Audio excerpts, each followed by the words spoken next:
Пароход по течению от пункта А до пункта Б проплыл за 6 часов. Обратно против течения он проплыл за 8 часов. Сколько времени необходимо, чтобы плот проплыл расстояние от пункта А до пункта Б? У нас известно, что пароход проплыл по течению за время Т, напишем первое, равно 6 часов.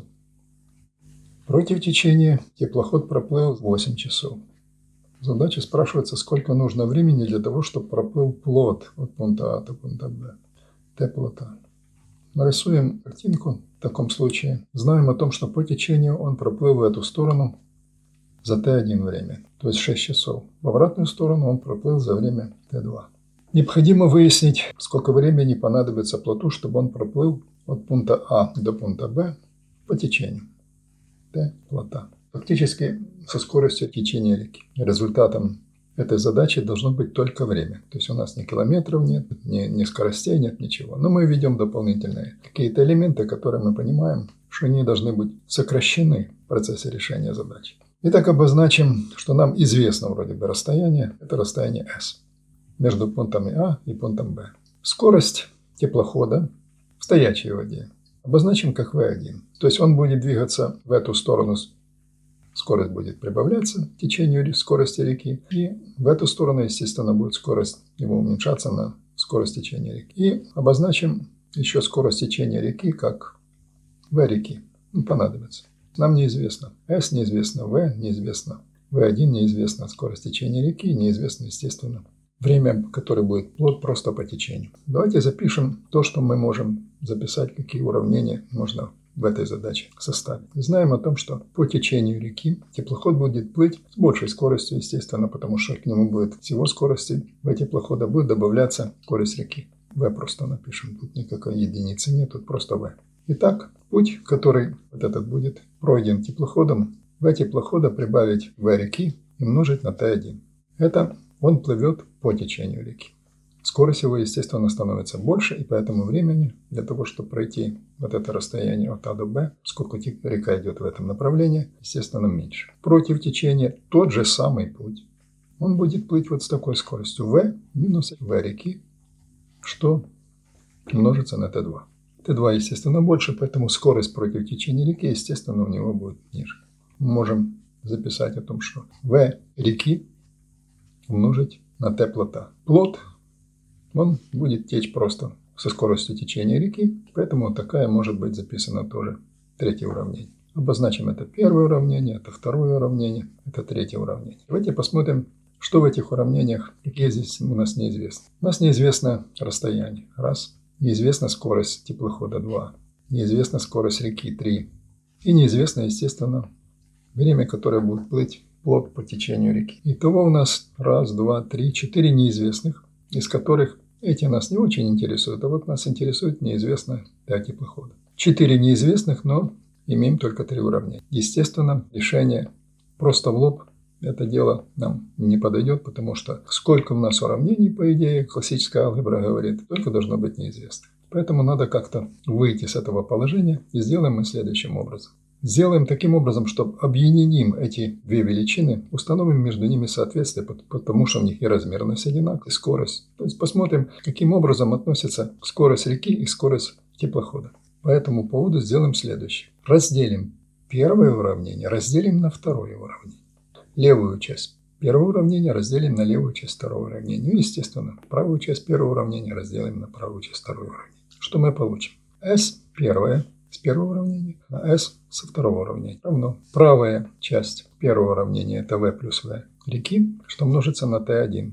И делить на правую часть второго уравнения V минус V реки, что множится на T2. Естественно, здесь вот S сократилось. У нас здесь получилась единичка на единичка. Вот это все выражение у нас будет равно чему? Единице. Освободимся от знаменателя, домножим и эту часть на вот это значение, на одинаковое значение. Левую часть вот этого уравнения и эту часть, правую часть домножим для того, чтобы убрать от знаменателя. Что у нас получается? V плюс V реки множится на T1 и делится на V минус V реки на T2. Умножим.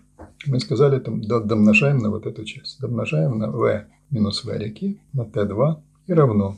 Единичка домножаем на вот это значение. Просто единицу можно уже не писать, а будет у нас V минус V реки умножить на t2. Поскольку мы домножили и правую, и левую часть на одинаковое значение, естественно, уравнение это не меняется, поэтому вот это можем сократить, и мы получаем вот эта величина равна вот этой величине. Запишем ее здесь. v плюс v реки, что множится на t1, равно v минус v реки, что множится на t2. Откроем скобки. После того, как открываем скобки, с левой части получаем следующее. v, что множится на t1, плюс v реки, что множится на t1, равно, здесь тоже открываем скобку, v, что множится на t2, минус v реки, что множится на t2. Перенесем вот это значение v реки в эту сторону, а это перенесем в эту сторону. Для того, чтобы сгруппировать их. Вот у нас есть v реки, тут v реки, а тут просто v теплоходы, тут теплоходы. Код переходим в эту сторону, а v реки переносим в эту сторону. Поэтому вот это перенесем сюда, а это перенесем в эту сторону. Итого мы получаем v реки остается здесь на t1 плюс v реки на t2. Вот это значение переносим в правую часть. Будет v на v t2 отнять v, что множится на t1. Выносим за скобки и в левой, и в правой части. Здесь v реки вынесем за скобки, здесь v. Получаем v реки на t1 плюс t2 равно v теплохода на t2 минус t1. Давайте разделим опять вот это уравнение на одно и то же самое значение. Разделим мы его на v. Здесь перепишем. Вот это уравнение мы делим на v. То есть мы получаем v реки, что делится на v, в скобках t1 плюс t2, равно v, что делится на v, t2 минус t1. Здесь v сократится. Теперь видим вот такое соотношение у нас интересное. v реки, деленное на v. Мы можем выяснить, как они друг с другом соотносятся. Можем написать о том, что теперь v реки, что делится на v, равно вот эту правую часть разделим на вот эту левую часть. Равно t2 минус t1, что делится на t1 плюс t2.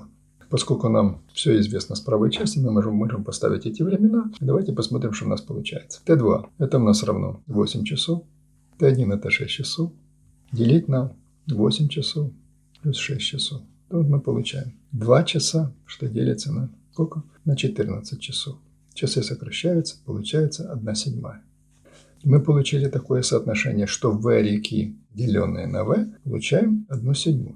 Отсюда можем определить о том, что скорость теплохода равна 7 v реки. Можем объединить в каком-то одном из уравнений, которое здесь у нас записано. Мы можем подставить вместо значения v, получить v реки. Давайте теперь возьмем, то мы брали первое и второе уравнение. Теперь давайте возьмем второе и третье уравнение. Второе и третье уравнение получается следующим образом. S равно, это второе уравнение, я его перепишу, v минус v реки, что множится на t2. И третье уравнение S равно v реки, что множится на t времени плота. Давайте вместо значения v, которое здесь у нас есть во втором уравнении, подставим значение, связанное с v реки. У нас будет записано S равно, скобочка, 7 v реки, это вместо v мы подставили, минус v реки, что множится на t2. И третье уравнение S равно v реки, что множится на t плота. Здесь что мы получаем? 6 v реки, так? 7 v реки отнять v реки, да будет 6 v реки. Вот это уравнение переписывается таким образом. S равно 6 v реки, что множится на t2. И третье уравнение без изменений пишем. S равно v реки, что множится на t плота. Опять используем такой же точно метод. Разделим вот этих два уравнения друг на друга. То есть мы это уравнение разделим на это уравнение. Левую часть на левую часть, правую часть на правую часть. Давайте запишем вот это интересное выражение, которое у нас получается. 6 v реки, что множится на t2, и делить на v реки, что множится на t плота. Посмотрите, что у нас получается. С левой части у нас s и s сокращается, будет единичка, и здесь сокращается v реки. Мы получаем вот такое интересное выражение о том, что 6 умножить на t2 разделить на t плота у нас будет равно единице. Отсюда t плота будет равно 6 умножить на t2. t2 у нас известно, что мы получаем 6 умножить на 8 часов. Получается 48 часов. То есть ровно двое суток. t плота равно 48 часов. Как вы видели, что мы здесь использовали в большей степени все выражения, которые известны с алгебры, методика деления одного уравнения на второе, объединение некоторых переменных для того, чтобы их количество уменьшить, потому что так просто решить в лоб нам бы не получилось из-за того, что количество неизвестных у нас больше, чем количество уравнений. Поэтому нужно было взять двое неизвестных, которые были очень похожи по своим характеристикам, найти соответствие между скоростью реки и скоростью теплохода. Был самое прямое и удобное, так сказать, решение. Почему? Потому что она просто дает соотношение просто число. Реально получилось. И то, что мы получили. Вот мы получили соотношение между скоростью теплохода и скоростью реки. Теперь мы уже спокойно его подставили во второй и третий уровень и получили значение.